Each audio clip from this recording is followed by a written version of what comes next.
For over a century, Hollywood has sold us a story, a tale of dust, danger, and glory. A place where justice was decided by the quickest hand, and courage was measured by the number of bullets in your belt. We grew up believing in the cowboy code, the noble lawman, the fearless outlaw, and the high noon duel that would settle it all. But the truth? The real Wild West was nothing like the movies. It wasn't a world of endless gunfights or perfectly timed showdowns. It was harsh, dirty, and unforgiving, built by ordinary people who were just trying to survive. The heroes were flawed, the villains were complicated, and most stories never made it to the silver screen. Behind every legend was a half-truth. Behind every myth, a man or woman whose real life was far less glamorous and far more human. Yet somehow those dusty lies became our history. This is the other side of the Wild West, the side without the Hollywood shine. 10 myths, 10 stories, and one uncomfortable truth. The Wild West we think we know never really existed. The West we've been shown is a performance, a script dressed up as history. But to start unraveling it, we need to begin with the first illusion, the one Hollywood loved most of all. 2 men, 1 street, 1 bullet. Never happened. Hollywood made the duel a ritual of honor. 2 gunfighters staring each other down under the scorching sun, hands twitching, a single heartbeat deciding who lived and who died. But in truth, the quick-draw duel was almost entirely fiction. Real gunfights were messy, sudden, and rarely fair. Most happened in saloons after too much whiskey, or in the dark with bullets fired from behind. There were no rules, no countdowns, no clean draws at noon. Dime novels and silent films turned accidents and ambushes into spectacles of courage. The faster the gun, the purer the soul. But real gunmen like Wild Bill Hickok or Clay Allison weren't heroes. They were survivors in towns with no law, where paranoia and pride could get you killed. The quick-draw duel wasn't how men settled honor. It was how writers sold tickets. Because chaos doesn't sell stories. Honor does. And that's where the story deepens. Because if the duels were invented, so were the men who fought them. Let's talk about the cowboy himself. The one Hollywood turned into America's favorite hero. He rides into town, sun behind him, hat tilted low, pistol at his hip. He's calm, righteous, and white. That's the cowboy we were given. But the truth? The real cowboys of the West looked nothing like the men on screen. Historians estimate that nearly 1 in 4 cowboys were black. Many others were Mexican, indigenous, or mixed race. They worked the hardest jobs, driving cattle, breaking horses, surviving brutal conditions, yet their faces were erased from the story. The word cowboy itself was once a slur, used against black men working with cattle. White men were called cowhands or cowpunchers, but Hollywood couldn't sell that image, so they turned the cowboy into a white savior. They replaced a diverse workforce of laborers and wanderers with clean-cut heroes in spotless hats. Real cowboys didn't fight for justice. They fought the weather, exhaustion, and loneliness. They weren't symbols of purity. They were proof that survival doesn't care what color your skin is, but myths do. And when the cowboy rides into town, the story always leads to one place, in the saloon, whiskey, cards, a showdown waiting to happen. But even that famous scene wasn't what it seemed. Every Western has it. The hero steps through swinging doors, a hush falls, glasses stop clinking. Someone cheats at cards, insults fly, and then the gunshot. It's the heartbeat of the Western myth. But saloons weren't arenas for duels. They were crowded, filthy, and chaotic. More often than not, the gunfire came from drunken arguments. Not cinematic standoffs. Most gunfights happened at close range. 2, maybe 3 feet apart, often in the dark or outside where tempers boiled over. There were no spectators, no orchestras of tension, just panic. And the men in those rooms? They weren't heroes or villains. They were railroad workers, drifters, miners, soldiers, rough men in rough places. Saloons weren't stages of justice. They were shelters for desperation. But the movies needed spectacle. So they gave us slow-motion justice, a single gunshot echoing across the plains. It looked cleaner that way. But if the saloon showdown was a myth, what about the outlaws who started them? Hollywood told us they lived by a code. Honor among thieves, loyalty among killers. The truth couldn't be further from it. In every Western, there's the outlaw, a dangerous but noble, a man who steals but only from the corrupt, a rebel who follows his own code. But in reality, outlaws weren't legends. They were desperate men, some broken by poverty, others by war, most just trying to stay alive in a system that left them behind. There was no code, no romance. Jesse James wasn't Robin Hood. He was a Confederate guerrilla who robbed trains and killed for power. Billy the Kid wasn't a misunderstood kid. He was a thief and murderer who died at 21. Hollywood needed heroes, even among criminals, so it gave them rules. No women, no innocence, no betrayal. But real outlaws didn't live by codes, they lived by chaos. And the people who paid the price weren't villains. They were farmers, travelers, and townsfolk caught in the crossfire. The outlaw code was never about justice. It was about forgiveness, the kind the audience wanted to believe in. But for every outlaw there was always his opposite, the sheriff. The man who brought law to the lawless. At least that's what we've been told. The badge, the star, the man who tamed the frontier. That's the myth. But most sheriffs didn't bring order. They managed chaos. Towns didn't hire sheriffs to clean up evil. They hired them to keep the peace just long enough for business to keep running. Law enforcement in the West was thin, often corrupt, underpaid, and overpowered. Some sheriffs were drunk, others on the payroll of the very criminals they were meant to stop. Even the famous ones, Wyatt Earp, Bat Masterson, were far from clean. Earp was accused of gambling, assault, and running brothels before becoming a lawman. Justice wasn't noble. It was negotiable. The badge didn't make men heroes, it gave them leverage.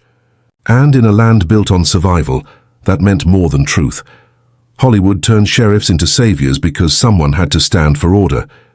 But in reality, the West wasn't conquered by courage. It was organized by compromise. And when law finally came to the frontier, people say peace followed.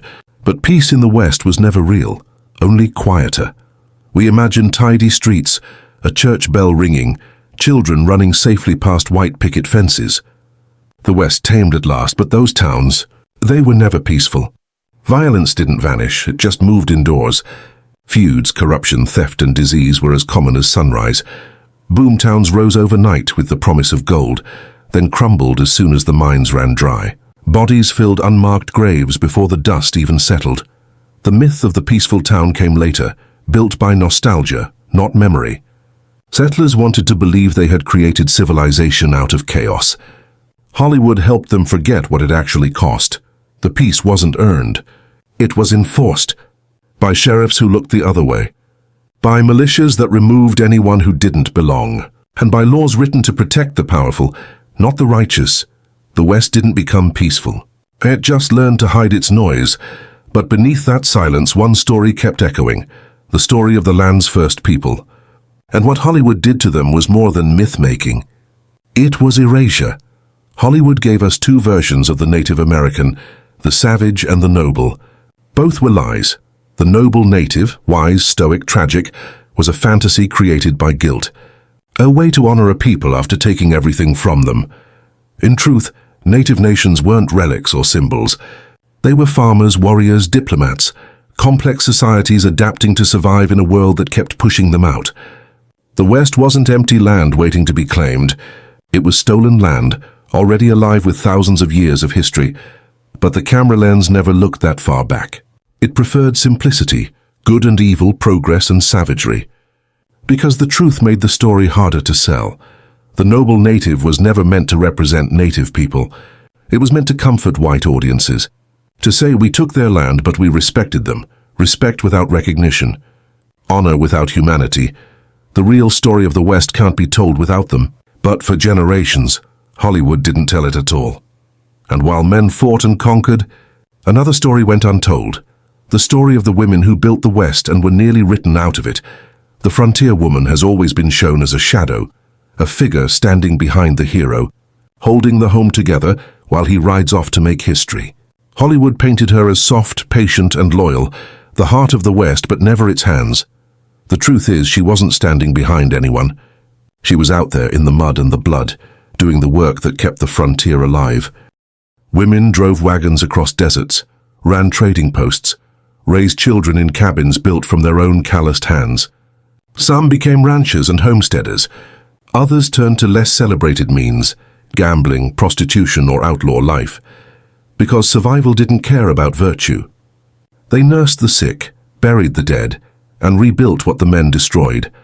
And while the movies turned them into fragile symbols, the real women of the West were made of iron. They fought not only the land, but the law, owning property when it was forbidden, defending themselves when no man would. Some, like Calamity Jane or Bellstar, blurred the line between respectability and rebellion, daring to exist on their own terms. But when Hollywood got a hold of them, their stories were tamed. The grit was scrubbed away, replaced with lace and longing. The West wasn't won by men alone. It was survived, and often saved, by women who refused to disappear into someone else's legend. For every mile the settlers traveled, for every home carved out of wilderness, there was always one idea driving them forward, that the West had no end. A land without limits, waiting to be claimed, conquered, and civilized. It was the great promise of America, the horizon that never stopped calling. But promises like that always come with a cost, because the truth is the frontier was never endless. It was finite, fragile, and already filled with life long before the first wagon rolled west. And yet, the myth of boundless freedom became the heartbeat of a nation. The frontier, endless skies, open plains, and freedom, stretching as far as the eye could see. It's the most seductive image the American West ever produced. The idea that if you just kept riding, there'd always be something waiting beyond the horizon. But the truth is, the frontier was never infinite. It ended, not with a gunfight, but with fences, barbed wire, and deeds signed in ink. By the late 1800s, the so-called open range was closing fast. Railroads cut through once empty land, companies fenced off millions of acres, and the government divided territory like spoils. Every stretch of wilderness was bought, sold, or stolen, until there was nothing left to claim. The myth of the endless frontier wasn't born from geography. It was born from hunger. The belief that there would always be more land, more gold, more destiny to chase. It gave America its drive and its blindness, because when a nation convinces itself that there's always another frontier, it stops asking what happens when there isn't. It forgets the people left behind, the land exhausted, the cost of endless expansion. The West didn't die when the frontier closed, and it transformed. The fences went up, the guns went quiet, and the myth took over. The land was never endless. Only the stories were. Every story has an ending, even the ones that pretend they don't. When the fences went up and the frontiers disappeared, America didn't lose land. It lost its favorite illusion. But Hollywood couldn't let it go. So it kept the West alive, not as a place, but as a memory. A dream of simpler times, of heroes and villains, of good men with clear purpose. Yet the real West didn't end with a fade to sunset. It ended with a question. What happens when a nation's greatest story turns out to be a lie? They say the West ended when the last frontier was settled, when the guns went silent, and the railroads reached the coast. But that's not true. The West never really ended. It just changed shape. When the dust cleared, Hollywood rode in and rebuilt it on sound stages and studio backlots. They gave us cowboys who never sweated, towns that never aged, and heroes who never died. The Old West became eternal, a legend that outlived the land itself. But the real West didn't fade away in glory. It faded in paperwork, in industry, in the slow grind of progress. The same railroads that once symbolized expansion turned small towns into ghosts. The mines ran dry, the cattle trails closed, and the dream of endless freedom turned into fenced-in property lines and fading photographs. Yet somehow, we keep returning to it, the dust, the guns, the sunsets, as if by repeating the legend we can hold on to something pure. But myths are comfortable lies. They give us heroes when history won't. They give us meaning when truth gets too heavy to carry. The West didn't end with a bang. It ended with a story. One we're still telling, still selling, still believing. Because maybe the West was never a place at all. Maybe it was just an idea, and ideas never die, they just find new storytellers. For over a century we've chased the ghost of a place that never truly existed. A land of courage and chaos, of men who stood tall in justice that came at the end of a gun. But behind every frame of film, every line of legend, there's another story. One built on survival, struggle, and silence. The Wild West wasn't a fantasy. It was a frontier, raw, real, and unforgiving. It was the sweat of women who refused to vanish, the hands of black and native cowboys who history tried to erase, the outlaws who were desperate, not noble, and the lawmen who were just as flawed as the men they hunted. Hollywood turned that world into a dream, because dreams are easier to sell than the truth. But maybe the truth is better, because when you strip away the myths, what's left isn't smaller, it's human. And that's something no legend can outshine. So the next time you see a lone rider disappearing into the sunset, remember, that's not history you're watching, it's memory. A story we keep telling because deep down we need to believe it. The Wild West wasn't a lie to deceive us. It was a mirror, showing us who we wanted to be. But if we're brave enough to look again, we might finally see who we really were.